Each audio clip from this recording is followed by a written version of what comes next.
Hey guys, welcome back to the channel. Thank you for joining. If you are new here, go ahead and hit the subscribe button so that you can follow us along our journey. If you are returning, thank you for coming back for part 2 of this documentary series, I guess I would say, or just of me talking about what I've been through in the last since January 21st. If you don't know what I'm talking about, you need to go ahead and pause the video here, go back and watch the 2 previous videos so you can be caught up, and come back so that you can follow along and understand what's going on. I wanted to record this video yesterday, but I didn't get around to it. Yesterday would have been our baby shower day, so I was a little like out of it. But today is a good day because it's our 5-year anniversary. So I might record some of that. I don't know, but that's kind of what's going on today. But anyways, without further ado, let's go ahead and get in part 2.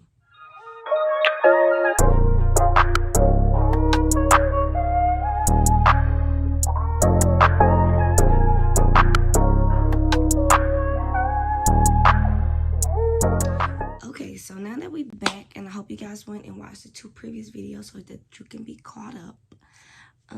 With that being said, we're gonna just start today's video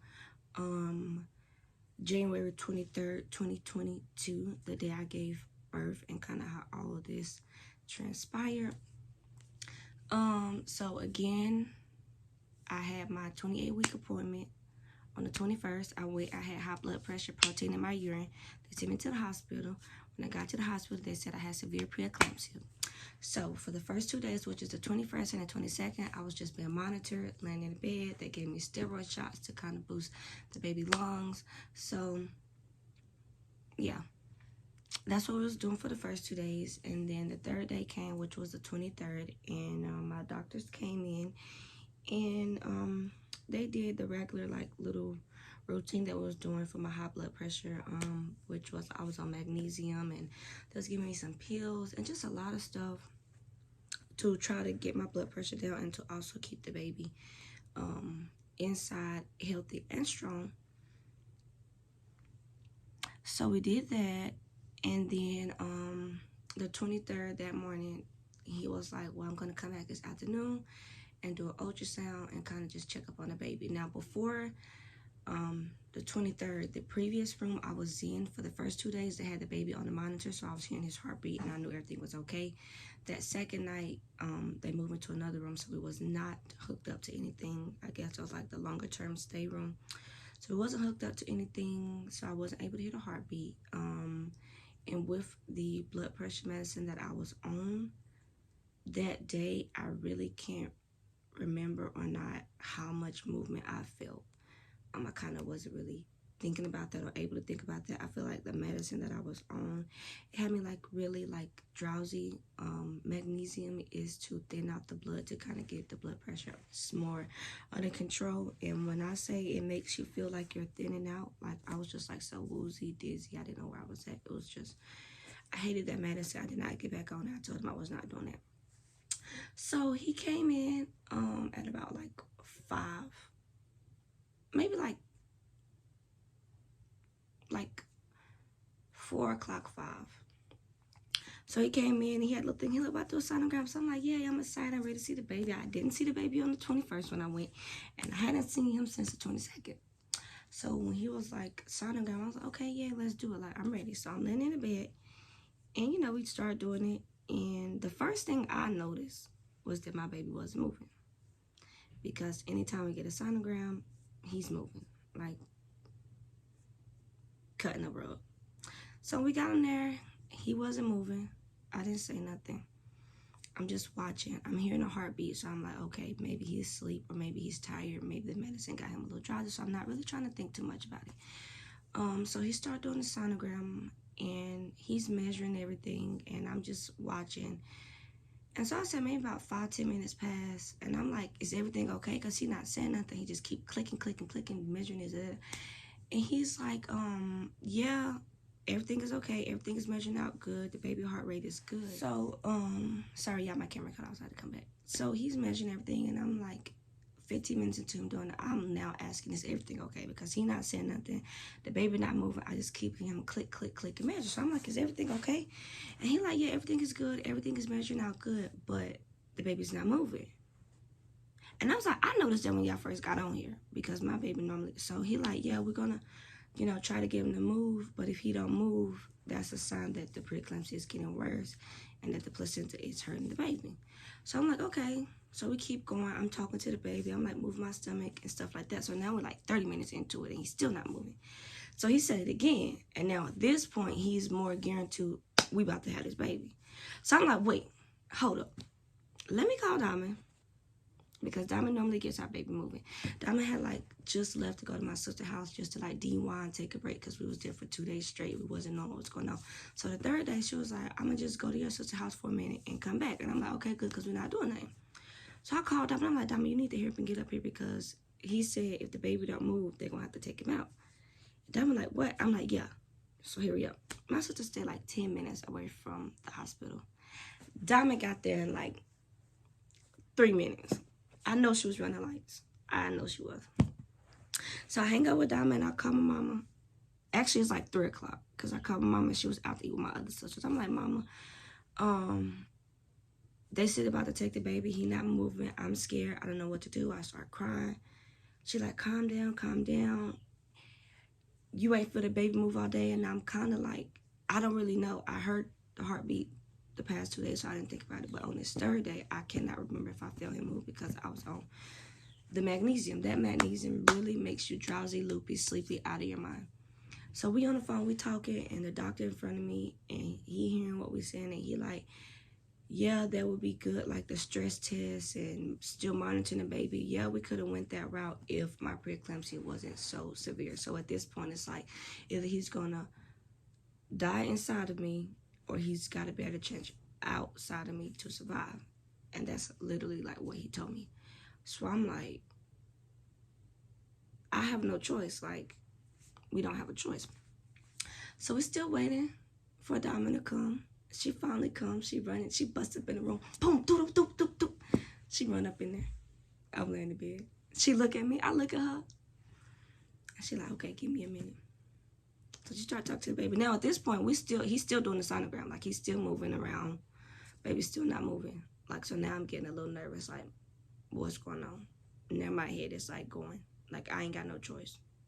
I'm nervous. Like, what am I supposed to do at 28 weeks? His lungs ain't developed. We just did a steroid shot 2 days ago. That's not enough time. Like, what am I supposed to do? This is all the things I'm thinking. Also asking the doctors.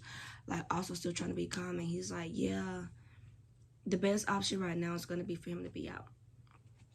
So I'm like, oh, wow. Like, this is crazy. So Diamond still couldn't get him to move. I mean, we had been on the sonogram for like an hour now. Still not moving. So I'm like, oh, this is real. So I called my sisters. I called my grandma. I called my dad. I let them know what's going on. I called my mama back. Now at this point, I'm freaking out. I'm panicking. Like, you need to get up here right now. You need to get up here right now. Somehow we ended up getting off the phone, and I think my mama misheard the communication as far as, like, there's no more time to wait. This is it. We've already been doing it for an hour. We have to do it now. I think that wasn't communicated clear enough because I was so out of it and everything was going on. So she hadn't made it there. And then when she did make it there, like once Diamond called her after Diamond suited up for the C-section, it was kind of like she was rushing, but she had just missed it by like 5 seconds because we had to go. So anyway, so I get off the phone with everybody and I'm laying there, and then like I look up and it's like 30,000 people in the room. My doctors, the anesthesiologists, the NICU people, the nurses, labor and delivery. It's like 1 million people in here talking to us at one time. I remember this one Pacific nurse. She came in there the first time. She talked to me. She prayed to me. She held my hand. She told me she's going to be there the whole way. She's not going to leave me. We prayed. And I was like, okay. Now, the only reason I'm like emphasizing this is because when my sister had my nephew and she had an emergency C-section, it was not pretty. Like, I had threatened the doctors, the nurse. Like, I was nervous. Like, if y'all hurt my sister or my nephew, like, it's not going to be a good thing. So this go around, I'm like, I cannot get like that because I was like wanting to get there. Like, if something happened to me and my baby, I'm gonna lose it. But I had to be calm because it was already a stressful situation. So I'm just like, Lord Jesus, please just keep me calm. So they come in there, we sign papers, we do all that. Diamond got her little thing on. Honey, they done transported my little 200 big pound legs from one bed to another bed. At this point, I'm like, oh my God, I don't know how I ever would have pushed the baby out. I can't do it. Like, I can't take it.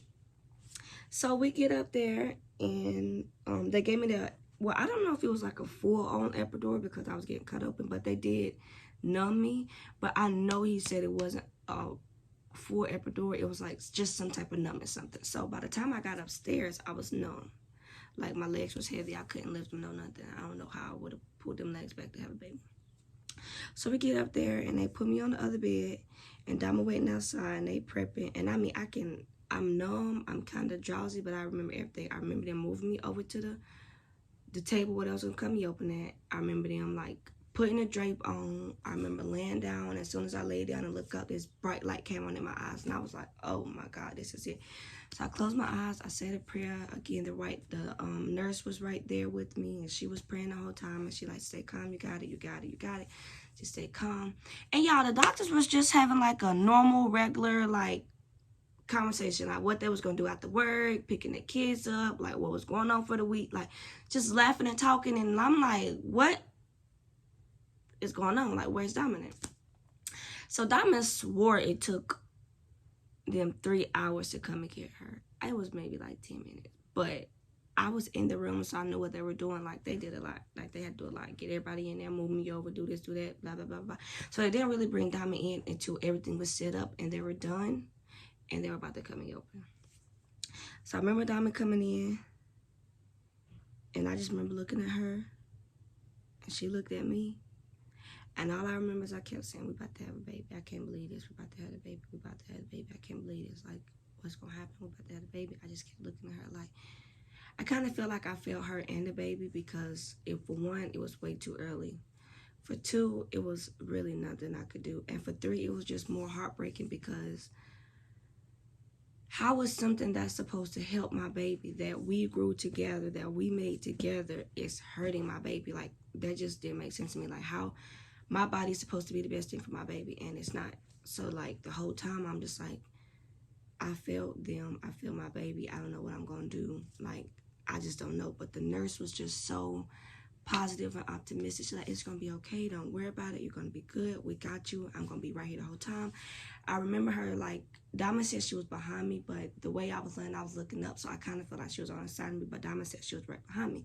But I remember her being there the whole time. And we just sitting there, we waiting. And I remember my doctor, he came back behind the drape where my face was at, and he was like, you ready? And I was like, I don't got no choice. I hope everything is okay. And he was like, you gonna be good, we got you. And I'm like, okay. So they talking to me, they're like, okay, can you feel this? And I'm like, no. They're like, okay, keep going. They keep going. I kind of felt more like tugging and pulling from my left side. I guess like they were pushing him out. So I kind of felt more like tugging and pulling there, but I really didn't feel anything. I would say we finally like got down to where they was gonna do the surgery at like maybe like 5 o'clock on the dot. And like by 5:40 we had the baby. So it really wasn't a long, hard process or anything like that. It was just really scary. I don't really know what labor feels like. I didn't experience like labor, contractions, water breaking, mucus plug, dilating. I really didn't experience none of that. It literally went from boom, baby inside to baby out. Literally, like boom, that quick. Just happened. So I don't really know how that feels. That's kind of one of the things that bums me and bugs me and kind of, you know, makes me feel like, did I really go through labor? Like, you know, like, just like I said, just a lot of things that I missed out on. Maternity photos, baby shower, actual labor really got me like kind of re-looking at my pregnancy. Like what was it? Like, I don't want to say it was all for nothing, because like I said, I love my baby so much. I love him so much. But it just like, I don't really know what the whole field experience is. So anyways, they cut me open, they get him out, and I heard him cry. For one, I heard him cry, but I couldn't hear him cry because I was on so many drugs. Like, I heard it, but I don't remember what it sounds like. I remember hearing it, but as many pictures as Diamond got with him crying, I don't remember hearing him cry that long. Like, I just remember him crying 2 times, and then that was it. I don't remember him crying or like whining or making this sound as long as he did. And I always tell Dama, I'm so glad and so grateful for you being in there, because I would never know what he sound like. Like, I would never know what he sound like. Like, even thinking back, I remember, like, yeah, I heard him cry, but I don't really know what he sounded like. Like, because that's just how the blood pressure medicine and the C-section medicine and all the pain medicine just made me feel, so I don't really remember hearing him. So I remember hearing him cry. I remember all the nurses being like shocked and surprised that he was crying. For one, later on I found out that one, a lot of preemies don't come out crying, for one. And for two, it kind of takes normal sized babies a minute before they start crying. So for him to come out and already be crying and his lungs is not fully developed, looking back, I was like, wow, like that was just God. Like that was just God giving me everything and showing me everything that the baby could do within those 2 weeks. Like, I don't feel like I missed anything. I heard him cry, gave him a bath, I breastfed him. Like, so I don't really feel like I missed things, but we didn't get to experience it long term, if you can know what I mean. So I can remember the nurse was like, oh my gosh, wow, like really shocked that he was crying. And while I'm laying on the bed, I'm like, why are y'all surprised that he's crying? Is he not supposed to be crying? Like, what's wrong with him? Like, that's all I could think about. So I remember them bringing the baby to me, like right here, and I looked at him, but I really couldn't see him. I couldn't really see him for like the first 2 days because of that medicine I was on. So I remember looking at him. I remember rubbing his hand. I remember talking to him, but I don't remember him making no noise. And I don't remember the doctors around me talking. But in the live pictures that Diamond has, you can hear all of that. So they let me see him, and then they like took him away, which was to more of my surprise that normally preemie babies, especially a micro preemie, that he was considered a micro preemie baby, they don't get to see their mamas. They normally come straight out and go straight to the NICU. So again, I feel like that was God stepping in and giving me, you know, something that I could never forget, or giving me something that means the most thing to me. You know, like I got to see him as soon as he came out. He laid on me. I prayed over him. We talked and everything. So they took him to the NICU. I mean, they took him upstairs to the NICU, of course, and started, you know, working on him. And they finished with me. And then when I got out of surgery, I was in like this little waiting area for like a good 30, 40 minutes. And they were just talking to me and, you know, making sure everything was okay. Making sure, you know, nothing bad happened. So the whole time there, I'm just like, what's going on with the baby? Where's the baby at? What is he doing? Like, I remember saying that even though, like, I was out of it, I remember asking, what's going on with the baby? Where's the baby? Is he okay? Like, what's going on? And she kept on saying, he's fine, he's fine, he's fine. Y'all gonna be good. He's fine. He's a fighter. You got a strong one. Don't worry about it. So I'm like, okay, but what, like, he's early. Like, that's all I kept thinking about. Like, what is going on? So it took us like, maybe like, again, 40 minutes. And then they got done with me. And then they sent me up to the women's floor, which is the 3rd floor for labor, delivery, babies, women's, all of that. We went to the 3rd floor. Was in a nice little room. And I slept for like maybe 2 to 3 hours, because that's how the medicine made you feel. So I slept. When I woke up, I thought I was waking up out of a dream. What you doing, baby? When I woke up, I thought I was waking up out of a dream. I thought like I was gonna wake up and be pregnant. I woke up with a catheter in. I'm like, I gotta use the bathroom. She like, just turn to the side and let it go. I'm like, well, I'm gonna use the bathroom. And I said, what are you talking about? She's like, no, it's the back connected. So I flipped the cuff back and I seen it, and I was like, what is going on? Like, what is going on? She's like, we can't really let you get out of the bed just yet. We just want you to lay here and kind of heal and all that. And I'm like, okay. I just laid there. I laid there to probably like 8 or 9 o'clock. And once they finally took the, I still had to do the rest of the magnesium when I got out of surgery to bring my blood pressure down. So when that finally was done, I was like, I'm not doing that again. I don't want that. I don't want that again. Don't do it again. So after they took it out, I finally went to see my baby. And I could not really see him because of the medicine I was on. Like, I know for a fact I kept saying, like, my family, everybody was like, what he looked like? I'm like, I don't know. I can't see him. And I know they probably thought I was crazy, but the medicine just had me so like, I really could not see him for like the first 2 days.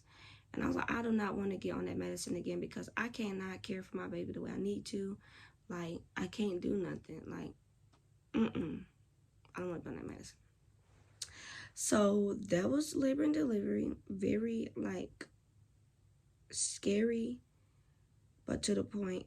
Personally, me, I prefer a C-section over natural birth because after the fact, like, on the 24th, the first day after my C-section, I got up and I was walking to the NICU.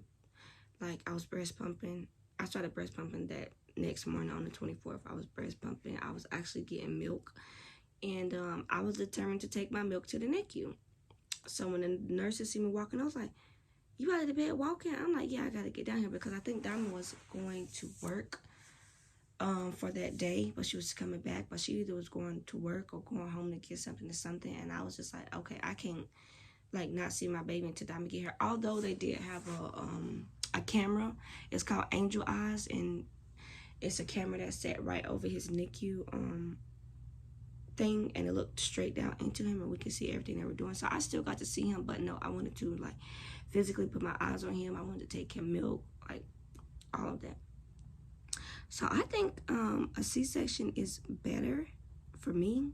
I didn't feel anything. Like, the healing process was not bad for me. Like, even now, only thing is I can't feel my stomach. It's still very numb. I mean, I can feel it, but you know, like when you go to the dentist and your lip starts to come back and everything feels weird on it, but you know you're getting your feeling back. That's how my stomach feels all the time.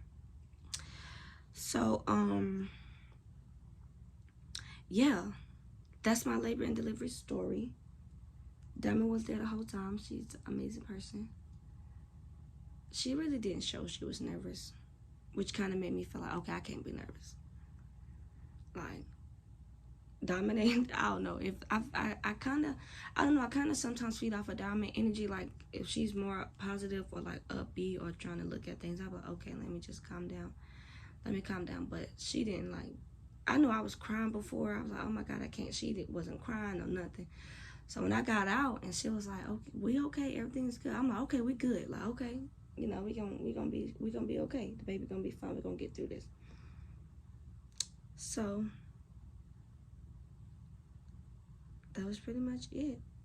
He was 2 pounds 4 ounces, 14.5 inches long, 540, January 23rd, 2022. And I'll do it all over again for him, for any baby. My baby, another baby, for him. My only thing is, like I said, watch what you say. Like, I feel like some of the things I said I shouldn't have said, but you know, you can't really help preeclampsia. It happens. It's not really something you did or didn't do. It you know, it happens. And actually, I've been reaching out. Well, people have been reaching out to me. I've been reaching out back. We've been connecting, and it's not just African American women. I met this Caucasian lady on Friday when I was getting my nails done for our anniversary. So I went and got my nails and my toes done, my eyebrows done. My baby got me right for our anniversary. So when I was doing that, this Hispanic girl was telling us that she was pregnant 20 weeks. And, you know, we were just all sitting there talking. And the Caucasian lady actually came out and was like, yeah, I had preeclampsia at 28 weeks. But we fought to keep him in for another 2 weeks. So she actually delivered her baby at 30 weeks because of preeclampsia. And everything with them went great. But it was just very much like reassuring to know, okay, it is not just African American women. Like, this woman was sitting here with me telling me her story, her NICU story. I was sharing my NICU story with her. You know, she prayed for us. You know, she sent her condolences, and it was just like, wow, it's really so many people who deal with this. That it's really common. Like, I hear it, like, you know, everybody says it's common. I'm like, but tell me, like, somebody tell me a story where they went through this, like, for it to be common. Like, y'all saying it's common, but nobody's saying, you know. So to hear the Caucasian lady actually, you know, be vulnerable and open up, I was like, wow. you know, there is sun after the rain. You get what I'm saying? So we're just, you know, staying optimistic. I had a couple of people, you know, reach out to me and share their story, and we've been connecting. I feel like everybody's situation is different, but particularly for me, my situation, God knew what was best for me. I feel like I've talked to a lot of people who had stillborn babies or miscarriages, or their baby is in the NICU for 10 weeks plus and 30 days. All of that would have been worse for me than what happened, because I got to see my baby. I got to love him. I got to feed him. I got to talk to him. I got to pray over him. Like, I know what he looks like. Some people go 36, 37 weeks, have a stillborn or miscarriage. How do you survive after that? How do you get up and live your life and you went basically full term and you don't get your baby? No. Or how do you have a miscarriage like early before you even get to connect with the baby? Now your mind is like wondering, well, this and the third. Like, no. Or people babies in NICU for more than 2 weeks. No. I'm always thankful and grateful for what God allowed me and the baby to do. Me, Dom, and the baby, my family and the baby. Like, I just feel like, you know, God really did what was best for me and the baby. So I'm always so grateful for that. I would never forget his face, anything like that. I know, like 2 or 3 days before his passing, I started to notice his dimple, and it was just the cutest thing ever. So it's like, you know, I really got to see his features and all of that. But yeah, I'm gonna end my labor and delivery video here. Thank you for watching. If you know anybody in my situation, feel free to reach out to me. I will input my social medias in the description box so that we can connect and talk and just share stories and, you know, just pray with each other, whatever the case may be. I've been, you know, getting a lot of strength from everybody around me, and I just really thank you guys so much. I'm so grateful for you guys. So okay guys, so I got my baby pedicure ready. I'm gonna tend to her feet, and then we're gonna open gifts and put some clothes on and get out of here. I think baby is making breakfast. Baby, you making breakfast? Yeah. What you got? Some Cracker Barrel. Oh. Cracker Barrel what? You got the pancakes? And you made the rest? Yeah. Okay. Let me see if you will know how to take care of baby. Okay, y'all, we back. I got a little emotional because this gift is so this gift is so precious to me. It has the voice recording of the baby crying and what the doctors were saying. You can actually hear him, so it's just so special to me. And it got his little thing on it. But okay, see him back here so you can open your first one. Okay, take his head off. Okay. Which one you open first? This one or the back? I'm gonna open this one first. Okay. I like that hat. I really like your thing.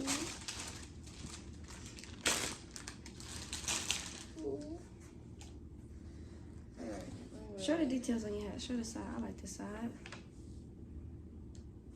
And the back.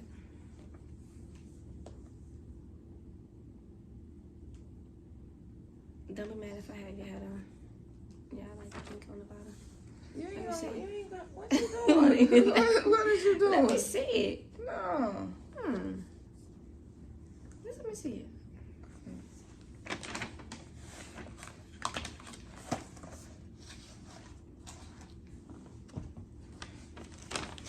This, yeah, you can open that because this goes to that.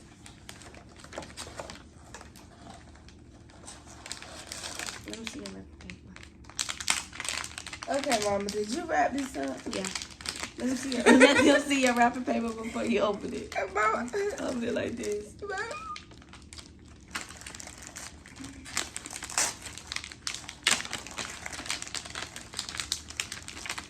Oh, this say Mr. Do this say Mrs. and Mr.? Yes. I was gonna get the bag. They had a bag that said that I was gonna get that. I should have grabbed that one. Lifetime, I said, why is she wrapping that in Christmas paper? Maybe she see what it said on it. You gotta be careful when it's something in there. Just. You don't want to tape it off. I mean, you're just supposed to rip it off. You're way more like I gotta be patient than me.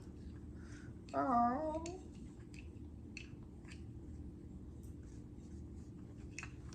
I love this, baby. It's supposed to, I don't know how that works.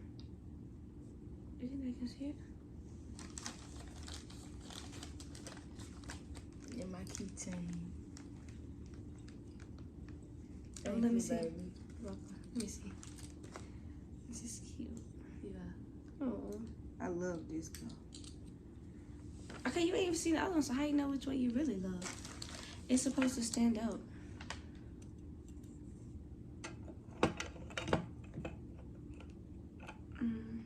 Oh. I guess you do got it. Come on now, you know. You know I ain't no slow leak.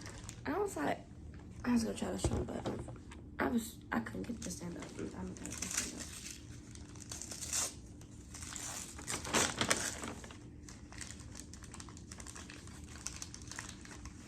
up. Oh, thank you, baby.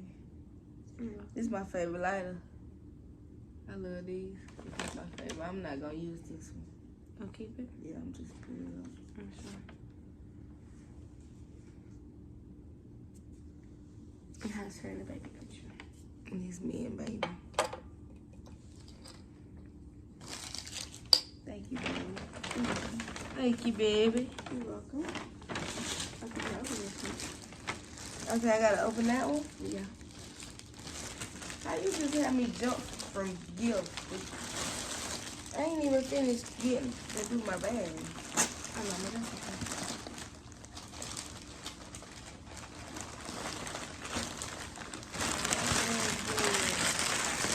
What's going on there? Got two different pictures.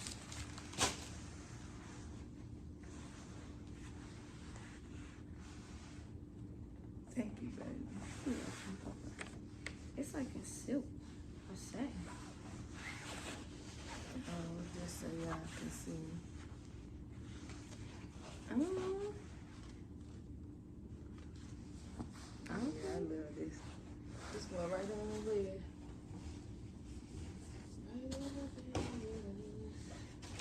Right under there? Not where the other one at?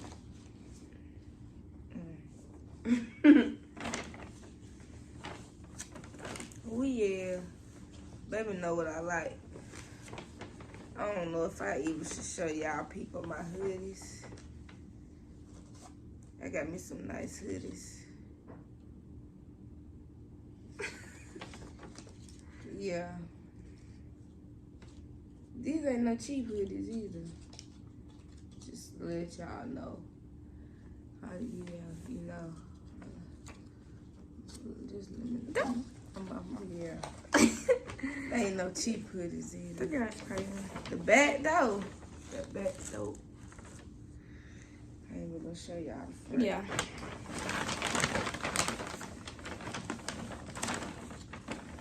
You crazy. I ain't even gonna show you out the front. Period. Yeah, I ain't even gonna show y'all the front either. Just show y'all the back. You see that back? You know that bitch hard. And you know, oh, I'm sorry, y'all. See, I get excited about my hoodies now. My baby know I love my hoodies. I'm dead. Oh yeah. You crazy. I'm ready to get. You ready to get dressed? Nope. Okay, well, we're gonna end this little part right here. I don't really know if I'm gonna record where we go. So yeah, because we just probably gonna spend time with each other. But that's pretty much what today's video is about. And I love you. I love you more, baby. I'm so happy to have you, and I'm glad we've made it 5 years and everything we've been through.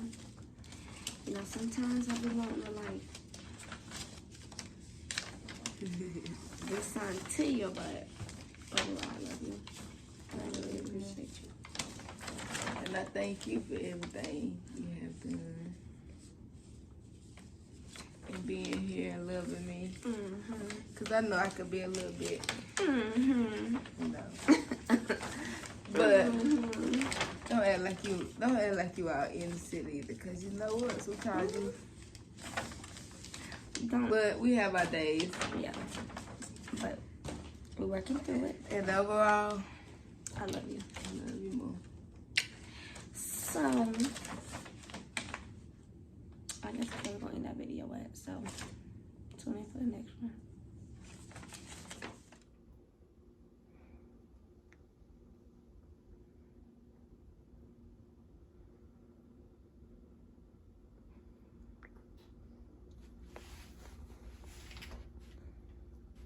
Okay, y'all, we about to go out to eat.